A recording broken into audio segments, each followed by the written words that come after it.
There's a tendency for us sometimes to want to make faith something that it's not. I wonder, can I preach to you today like we're real people?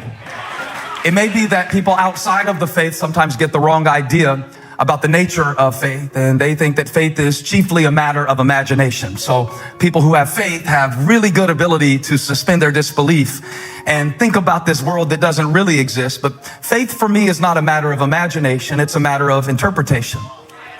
What I mean by that is, for me, faith is not a denial of reality, but it is a deeper reality than the reality that I see that governs the way that I live. This is the essence of faith in Mark's gospel. It is always a demonstration. It is not always visible, but just because you can't see it doesn't mean it isn't real. And isn't it powerful and profound that the greatest demonstration of God's power came in the moment when Jesus wasn't there? The greatest demonstration of God's power was his absence in the place where the women looked for him. Touch the person next to you and say, it can't end like this. It can't end like this. And sometimes our faith leaves us at a place of frustration. The atmosphere of this text in Mark chapter 16 is an atmosphere of frustration, specifically for these women. And I wanted to call this message Hidden Figures, but I figured only one movie reference per Easter sermon. And so I had remarkable restraint not to call the sermon Hidden Figures about Mary Magdalene and Mary and Salome. Looking for a baby name, consider Salome. They bought spices. Now remember, Peter in the garden drew a sword because he had strength as long as he was in control of the outcome. But if you look on Sunday morning, Jesus has been dead now for 3 days, according to the Jewish way of counting days. And these women, they didn't draw swords in the garden. They had a different kind of strength. These Spice Girls, watch out, had the kind of quiet strength that would enable them, even in the midst of disappointment, to still go to the place where their dream died and do the best they could with what they had. Notice who is missing in the text. It's not only Jesus who's missing in the text. He was expected to be in the grave and he wasn't there. But where is Peter? Where is Peter waving his sword and talking so loud? Have you ever noticed how sometimes the loudest people aren't the most loyal? I noticed it at a Panthers game. There was a lady in front of me. She was so loud, she was gone in the third quarter too. Because sometimes the people who are the loudest are not the most loyal. That's a dating seminar and it's Easter. I'm giving you bonus material.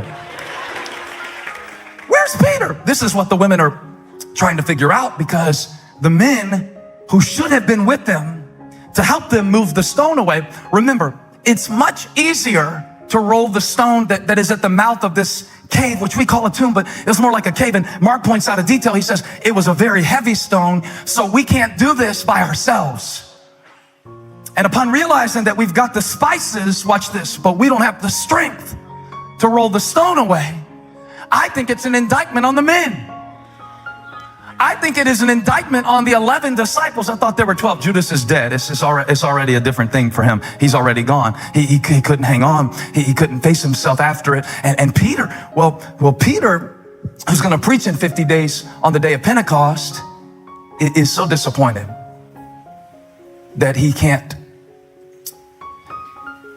potentially show his face. Or maybe he doesn't want to venture out into the darkness and risk greater disappointment. I found out that the greater the faith, the deeper the disappointment. When you really believe in something, and this is why some of you don't expect much out of life anymore, it is your defense mechanism against disappointment. Because if you don't venture out, you don't have to be vulnerable. Hope is very vulnerable. Faith is very fragile. It puts you in a place where you're actually expecting something. And as Peter stood there considering the cost of discipleship in the shadow of the cross, it shot through his central nervous system that this was the end. And he's not with the women. Neither is James. Neither is John, for that matter, or Bartholomew. There were plenty of people who could have been with him, but they weren't. And so now the women, they got their spices. They're not talking much. It's not a happy processional, but they're on their way. And on their way, they realize, hey, wait a minute. When we get there, we can't do what we need to do to do what we came to do. Because we have spices, but we're not strong enough. Have you ever felt like there was something in your way? Now, it could be depression, it could be addiction, it could be genetics, it could be your history, it could be your mental conditioning. Have you ever felt like there was something in your way that no matter how great or how high your faith would rise or become, there was something in your way, some stone in your way? I love what the Bible says, because the women are walking and they're worried. Well, you can't do it. Well, you can't do it either. Well, Mary, you should have. Well, don't tell me what I should have done, Salome. I'm not the one whose mom named her after a deli meat. You should have done it. You should have thought, where's Peter? But instead of resenting who wasn't with them, they asked the question, who will roll the stone away? I got good gospel news this Easter. God is already working out what you're worried about. God already has your miracle in motion if you will take a step in faith. The Bible says when they got there, not only was the stone gone, but there was a young man. Most theologians believe, because of the synoptic gospel accounts that confirm the report, that this was an angel who had not only rolled the stone away, but sat down on it. Now, the reason he sat down is not because he was tired. This angel did CrossFit and had excellent cardiovascular conditioning. No, this angel came down, rolled the stone, and sat down because in Jewish custom, when a teacher got ready to teach, they sat in a seat of authority. So the message is this: what you thought you couldn't get through, I'm already over. What you thought you couldn't do has already been done, and all power, are there any Easter people in this section? And authority belongs to Jesus. And I believe stones still roll.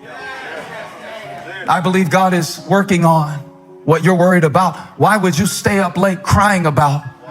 See, we don't understand a lot of times what's happening as we're walking. What's happening as we're walking. Matthew gives us a detail that Mark omitted, because he said that at some point while these women between 3 and 6 a.m. in the darkness of despair, doubt, and disappointment, this is the atmosphere of the text, and in their great frustration because of their lack of strength and ability, while they were walking, God was working. While they were walking, God was working. Watch the second verse of the last chapter of Matthew. It's a different ending. It's a little bit of a different detail that we don't get in Mark's gospel. It says that, behold, there was a great earthquake, for an angel of the Lord descended from heaven and came and rolled back the stone and sat down on it. The angel was already on the way while the women were walking to the tomb. And I dare you to look at somebody and say, your angel is already on the way. So don't stress out about it, and don't you dare turn around and go back home, because while you're worrying, God is working. God does some of his best work in the dark. And just because you can't see it doesn't mean it's not in progress. It can't end like this. You think God would let these women get all the way to the tomb and let a stone stand in their way? God says, when you do what you can do, I will do what you cannot do. I'll help you raise those kids. I'll help you stay married to that man. I'll help you make it through another week. I'll help you. Help is on the way. That's Easter.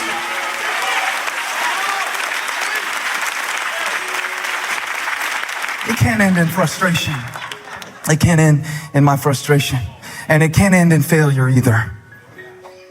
It can't end in frustration. It can't end in failure. Rudy can't lose. Touch somebody, say, it can't end like this. See, when you know the director, you have a pretty good sense of how the film is going to end. God, I wish somebody came to help me preach and not just look at me today. When you know who made the movie, when you know how it ends, when Jesus sat down with Peter, he said, you're going to fail. You're going to deny me not once, not twice, but check out this King James English, thrice. By the time the rooster crows. But don't worry about it, Peter. I've got a job for you to do on the other side of failure. When the angel said, I'm going to meet you in Galilee, it was more than a geographical arrangement. It was a statement of mission. For many of you remember that Galilee was the place where Jesus did most of his miracles. It was the place where he first called Peter. It was the Sea of Galilee where Peter took Jesus all around to preach and heal and deliver. So when the angel said, your story can't end here, turn around and go tell the disciples that I will meet them in Galilee, he was saying in effect, this can't end in a grave because there's something more that I want to do. Meet me in Galilee. Now that's good news all on its own. For you to know that God is not through with you. For you to know that if the devil could have killed you, he would have by now. For you to know that the testimony of your purpose is the very fact of your survival. The fact that you're still here. Well, that's a reason to celebrate. I think this is my favorite Easter message I've ever studied because of two words. Go tell his disciples, verse 7, please, and Peter. That hit me hard, that the one who disappointed Jesus the most deeply was the one he singled out by name for redemption. And it gives me this hope that maybe my name can go there too.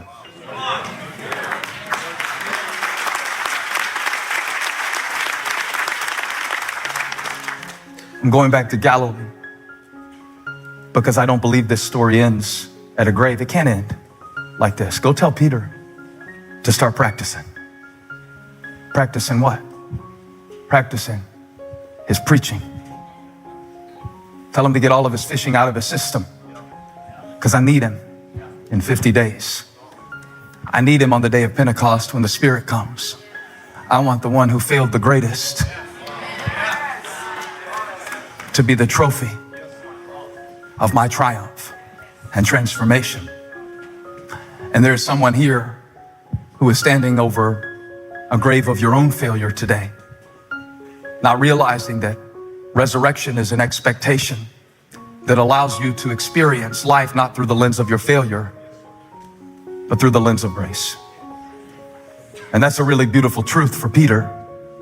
But until it is personal for you, you will stay stuck in what God has called you out of. It can't end. I know it can't end like this.